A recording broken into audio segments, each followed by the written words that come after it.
Hey kids, Kyle Bloodcurdle here. I made a video some time ago giving my thoughts on AEW's Double or Nothing. And the fucking file got corrupted, so we're doing it again super fucking late because I'm too stubborn to let it go. So, here we are, and there it is. First, the buy-in match. Thunder Rosa dressed as Clownvis versus Deonna Purrazzo dressed as Damien Demento of Oz. The match is fine, but nobody cares because as much as I hate to be a dick, these two women are boring as shit. Perfectly fine wrestlers, zero ability to make me, oh shit. What's that phrase? Make me care. Yes, that's it. In fact, here's the only interesting bit. Thunder Rosa comes in with those 21 crosses on her cape. She's dressed like Elvis. She is, and the 21 crosses, I believe, are for the victims of the Uvalde school shooting. That's right. Thunder Rosa paying honor to the fallen. Fucking... what? The second buy-in match is the Acclaimed versus Cage of Agony. Not a ton of hype, but 6 guys who put on a good show every time. The Acclaimed had a pre-match promo when Caster did one of his entrance raps, but I couldn't hear any of it over his sexual predator moustache. What is this? Stop this! AEW presents Double or Nothing. They sure do. And they've got the balls to open with Will Ospreay versus Roderick Strong for the international title. Roderick, of course, has his goons, but there's nobody backing up Ospreay. I do need to mention before the match that Will Ospreay came over and slapped hands with Don Callis. Don gave him a little bit of, incentive in his ear, maybe a little pep talk. I don't know what it was, but, well, you got him fired up, Don. It's called coaching, Shivani. Read up on it one time. Yeah, but you let him go out alone, surrounded by outside elements? Where's his bestie best pal, Kyle Fletcher? Kind of suspicious, Don. Hey, want to see Will Ospreay almost die? Of Ospreay Bennett, though, with Ospreay on the shoulders, and now, what is this now? Come on now. Strong. Oh, Johnny right on his head. Holy fuck! How did the ref not notice that? Also, how did Ospreay not break his face, head, and neck? Fucking mind-boggling. Imagine if Taven had actually connected. Even worse is when Wardlow shows up and gets them all ejected before he even does anything. Poor handsome Lonk. Can't even get a run-in right. Surely, this might lead to in-group turmoil. The rest of the match is absolutely incredible, and of course, Ospreay wins in what some might consider an upset. Not because Ospreay is less than stellar, but because it cuts Roderick's reign so short. In good news for the Undisputed Kingdom, Adam Cole is back! I shouldn't even be out here right now. I should be back there checking on Roderick Strong. Or better yet, maybe I should leave the building and go hang out with the Undisputed Kingdom. Huh. Well, why are you here then? Truth be told, I shouldn't even be in this freaking city. I should be home rehabbing my ankle. Okay, well then why are you here? It must be super important. Just kidding, he never tells us. Then MJF comes back, rocking a look that didn't make sense in 2002 either, and says some very naughty words. Yes, it's nice to have them both back. Shut up. Moving on to Trios title, the Very Yellow Death Triangle versus the also quite yellow Bang Bang Gang. By the way, is that just their name now? Did someone get sued over the use of Bullet Club, so now their group nickname is their group name? But I digress. Yellow versus Yellow is pretty solid. Pac does that thing where you genuinely can't tell if he broke his neck. Oh, God. God damn it! You know, I don't even have vertebrae and I panic every time he does that. But yeah, decent showing, plays to everyone's strengths. The fans are firmly behind Death Triangle, as they should be, and a surprise return from Juice Robinson pops the crowd and assists Jay White into victory. This was kind of a filler feud, but that's fine. Not everything can or should be super hot. Gives the Bang Bang Gang some momentum and adds the early stages of Pac dealing with his emotional problems. So not huge implications, but certainly important to all parties. Women's World Championship. Timeless Toni Storm versus Rush Job Serena Deeb. Seriously, the Professor is such a subtle and complex character, which the ladies are severely lacking, by the way, and somehow this feels as foregone as an Emi Sakura match. There's been zero investment in making us believe this is finally Serena's big moment. And guess what? It's an okay match and the champ retains. Like everyone knew that she would. You guys tried to pit the veteran who might be past her prime and this could be her last shot ever against the wacky villain that fans legit enjoy. You know what that causes? Throws the lariat, throws the back elbow. And Deeb leaves her feet, takes the champion down. Yeah, now when your relative underdog tries to rally the crowd, they boo her instead. This woman brought up her real-life health issues to garner support, but you put a sympathetic B-lister against your most popular character, so what made you think this was going to fucking work? Oh. Okay, you know what? Moving on. Now here's something I really do care about. Orange Cassidy versus Trent Beretta. The character work being done with Orange and Trent is enthralling as shit. Granted, it would be even better if Danhausen were involved. Where is Danhausen, Tony Khan? But still, it's been great so far. Hey, wanna see something that legit gave me chills? The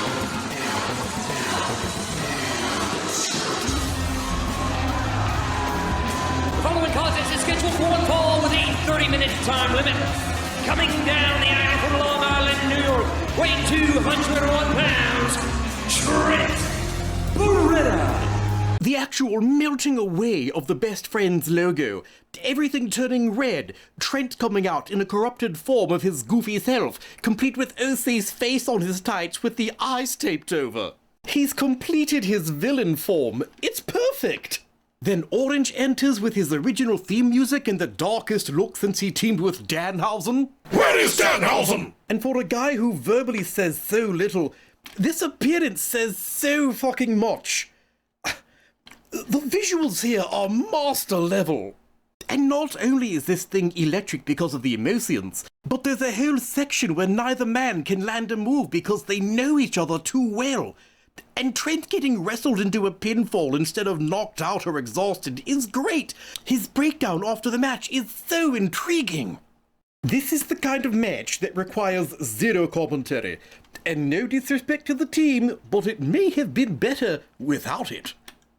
Jericho, Hook and Shibata for the FTW Championship. Two things right off the bat. I love that an unrecognized title is getting consistent booking, and I love that Jericho's turned his entire character into a giant middle finger to Twitter. Well done, old man. As for the match itself, holy shit! There's the signal! Yeah, Tony, it was cool the first time. Now it's time to stop.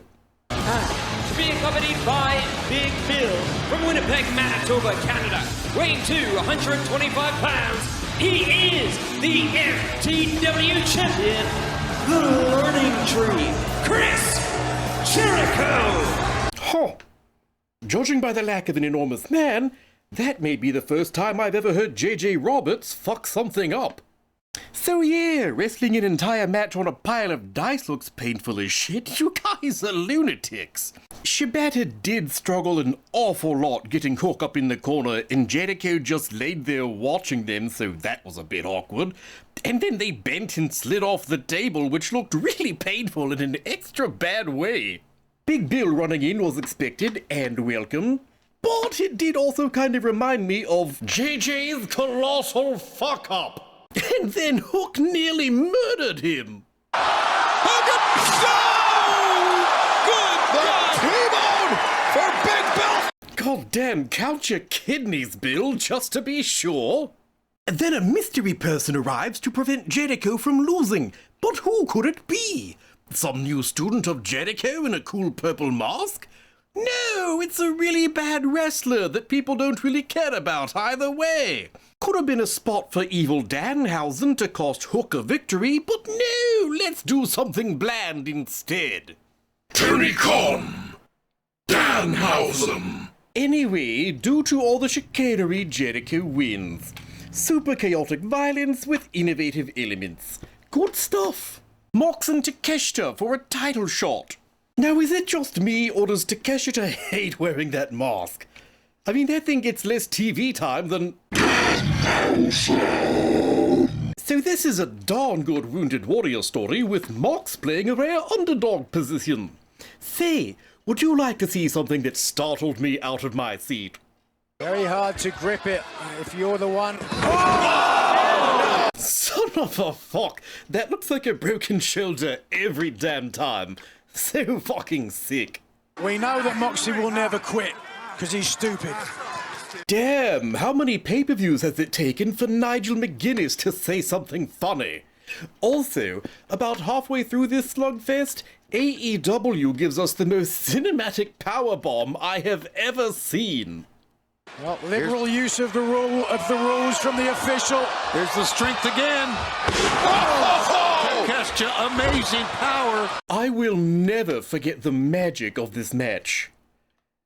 Yes, they followed that moment with the least gouged eyes in wrestling history, but I don't care.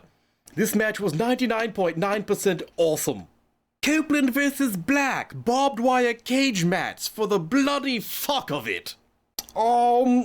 Even with fair use protections, this match is so bloody and violent, I don't think YouTube would let me show any of it. Besides, to be honest, the whole match is a gigantic highlight. Not for the squeamish, of course, but go watch it. It's fucking bonkers. Willow versus Mercedes for the TBS Championship. You guys ever notice how Willow Nightingale kind of sucks a lot? Well, you will in this clumsy mess. Sure, it kind of felt like Mercedes was shaking off some ring rust for the first half, but she warmed up and found her groove. Willow, on the other hand... Oh, God. Valley driver in the corner. What is that? Was she trying to snap Mercedes' neck on the bottom turnbuckle, or did she really just not know it was that close? Oh, and by the way, I'm not even sure which answer is better.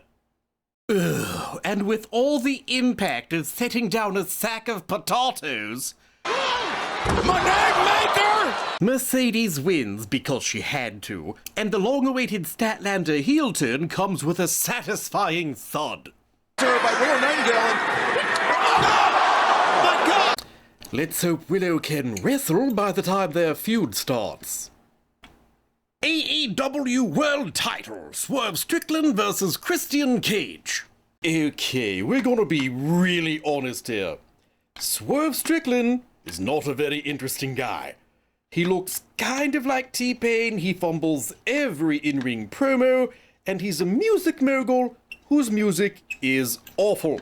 That being said, Christian has made up for all of that, and this feud has been very interesting. Also, even with his shortcomings, Swerve really is quite good in the ring. This match in particular is absolutely phenomenal. Everyone played their parts perfectly, the crowd was on fire the whole time. The only snag came at the very end. A miss by Swerve, a miss by Christian Cage. The house call out of midair! That midair kick was tremendous. It should have been the finish. But instead... That didn't miss! Oh, there's no way. Christian's got to be damn near out on the mat. The house call out of midair! Here comes! Stomp his ass! Don't wait! Swerve! Stop! Who's else? Boom! The house call on target once again! Christian sat up, staring directly at Swerve for 16 seconds, and just decided not to roll out of the way. And then he immediately gets up onto his knees and turns his back to Swerve. With Christian being a brilliant veteran, none of that makes any sense. But other than that, Swerve looks like a complete champion now, and the patriarchy can move on to an opponent they can actually defeat. And at long last, Anarchy in the Arena. The latest version of the Elite versus CM Punk's friends who aren't being treated like shit by Tony Khan. It was fine, I guess. So, that's my super hot take on Double or Nothing 2024. Was it worth the effort? Will anyone care? I don't know, but it was kind of fun to make. So, yeah. I guess the only thing left to say, really, is... Where the fuck is Danhausen?